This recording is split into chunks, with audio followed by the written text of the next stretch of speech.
was a separate category of wrong. Well, we're about 4 minutes late, and she looks at me and goes, why you stressed? It's just shoes. And I hear this voice come out of me and says, not even loud yet, just a sharp, we're not doing this. We don't have time for this right now. And then she just deflates like, over shoes. And I'm standing there thinking, that voice, where did that voice come from? It wasn't me 2 minutes ago. And that's what the show's about today, guys. How do you become a parent who never raises their voice? Because I know that parenting, and I just don't know which one they are. So why do we yell at our kids? Let's find out. Welcome to the Parent Support Circle. I'm Curtis. And I'm RJ. I already know where this one's going, Curtis, because I've lived it for about 15 years straight. Wow, 15 years, eh, RJ? Well, give or take, right?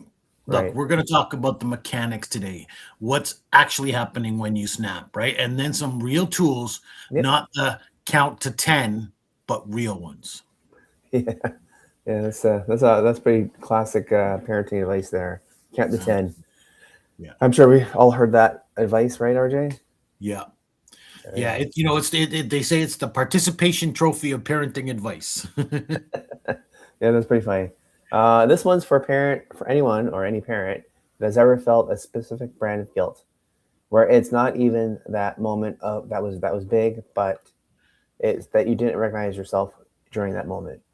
Right? Which is, by the way, most parents, right? If you've never had a moment like this, either you've got a nervous system of steel or you haven't been doing this long enough yet, right? Yeah, yeah. Give it some time, guys. Yeah. All right. Okay, so here's the one thing that changed how I thought or think about this. Yelling isn't a decision most of the time. It just feels like one of after the fact. Like you've just raised your voice, but in the moment, it's closer to flinching. Sometimes things happen, your body reads it and as a threat rather than not, right? And you just can't control your time of how you're going to start feeling that way, right? Hmm. So the yell just comes out. Right. And it's not, I'm now going to yell at my child. Yep, It's your nervous system going threat yep. and yelling being the cheapest, fastest response available. Which is why just be calmer doesn't work as advice either, because usually you probably get more upset about it, right? Yeah. I'm sure you know that. I'm sure other parents understand that too, because it's the last thing you want to hear. You can't logic your way out of a reflex after it's already fired. You have to catch it a little bit earlier on. Absolutely. And earlier being the key word, right? With Yep. Josh, especially, being my oldest, I was used to think I was a yeller because I had a short fuse, right? Right. Turns out I had a short fuse because I was running on no sleep, behind on work, and treating every no from a 7-year-old like a personal insult. All right. Can you talk more about that, RJ? Yeah, so it wasn't really about Josh not putting his shoes on or Yep. something like that, right? It was that I already felt like I was failing at 10 other things that day, and his shoes became the one thing I could control, Right. right? So I controlled it loudly. Wow. That lines up with something I read that the yell is almost never proportional to the actual event. Hmm. Like no one's nervous system escalates to full raised voice over shoes on the wrong feet.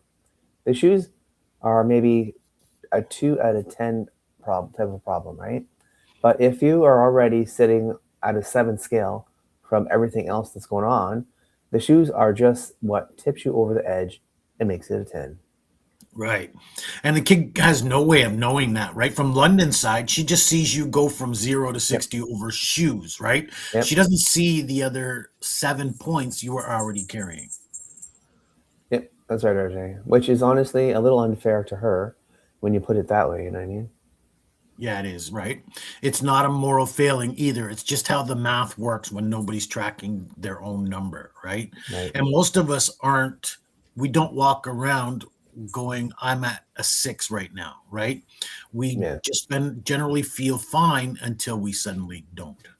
Yeah. So that's part of the problem, right? Or some part of this is like checking your own gauge before you're already in the red. Right. Am I And we don't typical? have that gauge, right?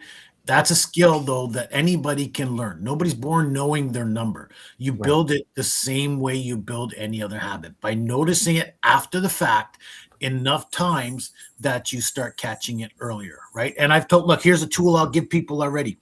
cognitive behavioral therapy. It's awareness of your thoughts, attitudes, and beliefs, so and how they affect you or the outcomes, so that you can change it or reframe it for next time you have a similar situation. Yep. That's right. That's good. Good tip there. Thanks.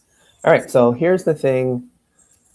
I think a lot of parents, or a lot of us, do get wrong, though, including me for a long time. We hear "don't yell," and we try to suppress it. We clamp down, grit your teeth, swallow it, and then it kind of bottles it up, right? But that Mhm. doesn't work, does it?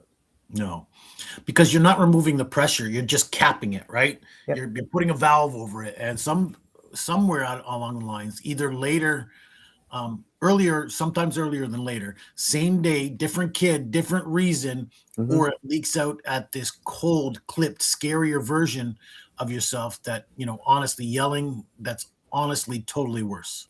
Yeah, that's a pretty scary voice, right?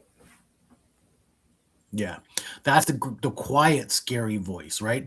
Armanda used to say my regular yelling was better than the I'm not yelling voice, because at least the yelling was over fast. Oh, that's a rough thing to hear from your kid because obviously they're aware of what's going on, right? Right, it was, but she wasn't wrong, right? Yep. Suppression isn't the fix. You have to actually lower the pressure, not just hold the lid on tighter. Yep, that's good. I think a lot of parents hear "don't yell" from a book or podcast, let's say, and translate it into becoming someone who doesn't feel nothing in the moment, which is unrealistic, honestly, and that's not even the goal. Yeah, no, the goal was never zero frustration, right? Yep. You're allowed to be frustrated that your kid is stalling for the fifth morning in a row. The Mhm. goal is that the frustration doesn't get to drive the car. That's right. Frustration is in the passenger seat, not the driver's seat, right? Right, I like that. Yeah. It can ride along. It can even say things, but it doesn't get to grab the wheel. That's right. That's perfect. So let's get practical here, RJ. What actually lowers the pressure before it blows? A bit again, awareness, right? Yep. 201, name it out loud to Yep. yourself in the moment, not to your kid, to yourself. I'm about to lose it, right? Just the Yep. sentence, even silently, puts a half second of space between the trigger and the reaction, right? That half second is a whole game. Nice, RJ. I do a version of this as well. I literally say, okay, not out loud, obviously, just okay. And it's a placeholder word that buys me a beat before whatever is going to come out next, you know? Mhm. Yeah, that'll work too, right? Tool two, lower your body before you raise your voice. In other words, Okay. crouch down, sit down, Yep. put a hand on the counter.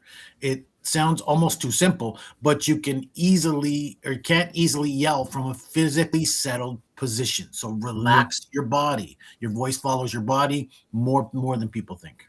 That's actually pretty surprising, RJ. It's not something I ever thought of, but I'm going to try that next time. Is it? It actually works. Yep. Yeah, awesome.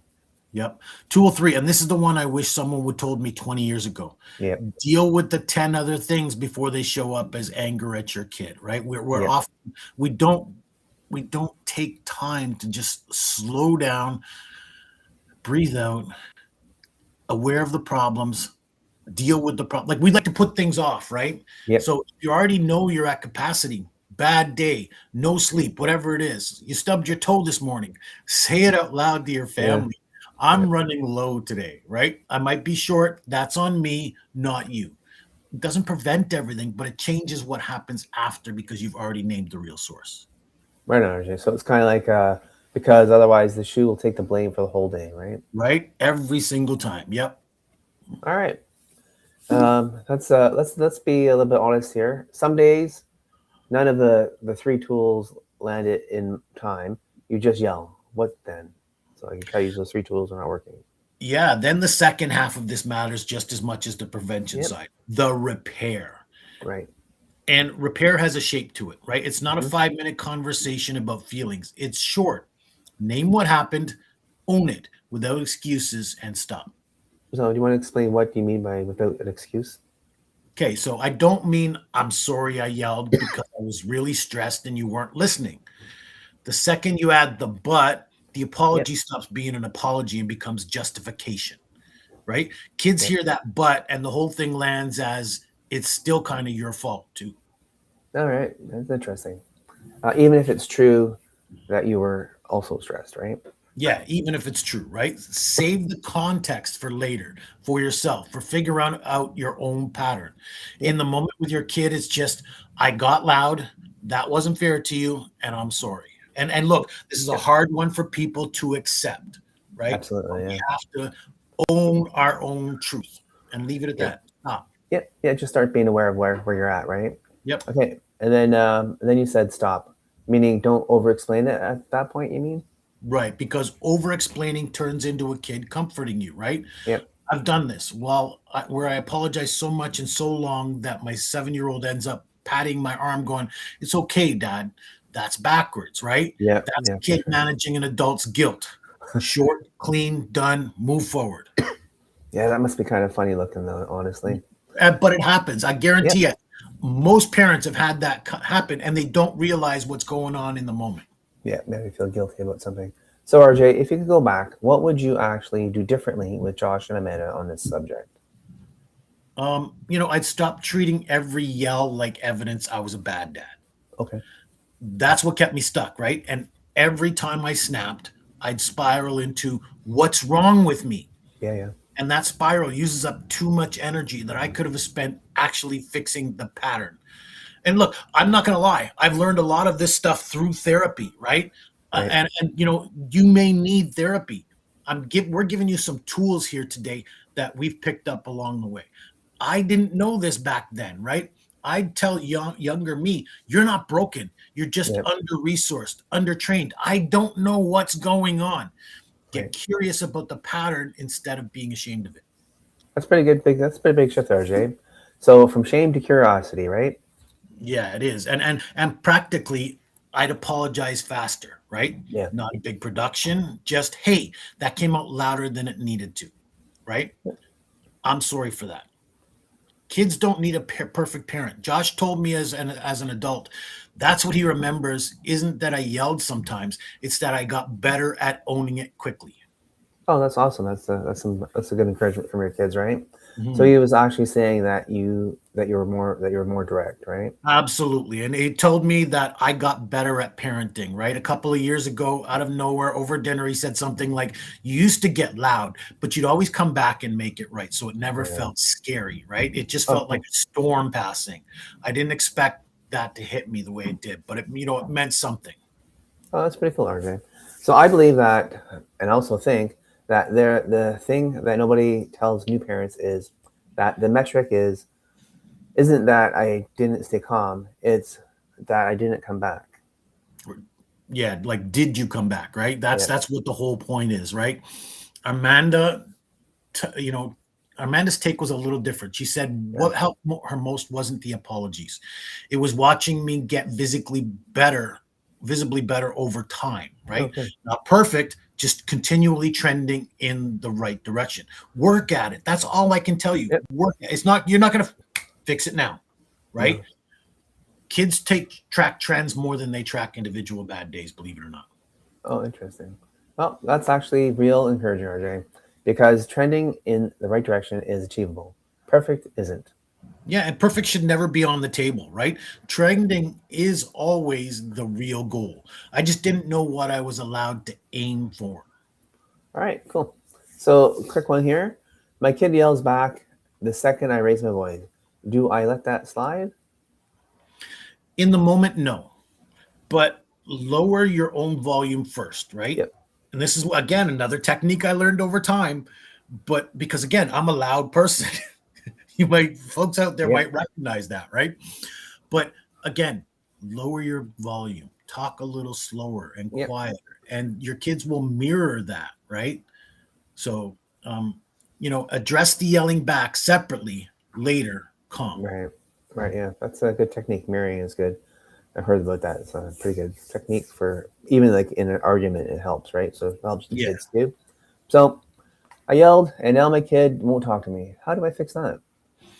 This one listen, my daughter and I sometimes would go days without talking. So I Oh wow. had to learn how to address this gap. Yep. And you know what works? What's that? Short, specific apology, no excuses attached, right? Right. I yelled, I shouldn't have. I'm sorry. Then give them the space. Don't chase the recognition, reconciliation. Let them come back to you. If I'd have done this, half an hour after the incident, Yep. it wouldn't have been days where my daughter and I didn't talk. Right. That's probably a lot better, right? In the relationship and stuff. So it's never okay just to raise your voice, right? Safety situations, sure. Yeah. Like stop, car, Yeah. Yeah. right? Something going Something on. like that. Something Emergency. where Yep. you're considering their safety first Yep. is not the yelling we're talking about here today. It's a little We're different. talking about everyday frustration yell. Yep. Yep. So my partner and I handle this totally different. One of yells, one of us goes silent. How do we get on the same page? Because each parenting has different experiences, right? As they grow Well, up. yep. And you used the word right there in this sentence. You said, my partner and I. You guys are partners, right? Yep. You're working at this together, but sometimes you don't talk about the situation. So compare notes after the fact, not Yep. during. Don't criticize, one another in front of your children, right? Yep. That's fair. Yep. After the fact, take a moment, and whoever's calmer takes the lead. No negotiation in front of the kids. Later, talk about what each of you needs from the other, and when you're the one who's struggling. Right. That's good, RJ. So I yell at my youngest more than my oldest. Is that normal for parenting? No, exactly. Well, it is, unfortunately. And Yeah. usually it's not about the youngest, it's all at all. It's about depletion. I yelled at Josh far more than Armanda. Yep. And it was because Josh was the one who would do those little things in the moment, right? Yep. My kid 2 or 3, your tank's already lower before the day even starts. Yep. Interesting. All right. So let's go back to London and the shoes. I caught myself about 10 seconds too late that morning. But did I catch myself? Yes, I did. I crouched down and said, okay, like out loud, like RJ's been telling me for years, and just said, I got loud. That wasn't about the shoes. I'm sorry. Let's go. So that helped her understand that it wasn't about the shoes or whatever, right? Mhm. So she had her shoes on right away, and a few seconds we're out the door. It was great. And this actually reminded me of that, it's okay. And then, sometimes you go for a hot chocolate with a kid and it makes everything all good. And it was a rough morning, but then, you come back to being a good parent, right? And I didn't Yeah. argue with that logic at all. Solid negotiation on her part. Yep. Pretty good at it now. So if this one actually has hit home for you guys, you can get the Parent Reset Workbook. I'll set that up here shortly. Yep. Is it there? One second, let me find the little thing here. No, it's not there. Anyway, just go to parentsupportcircle.com and you can find it there.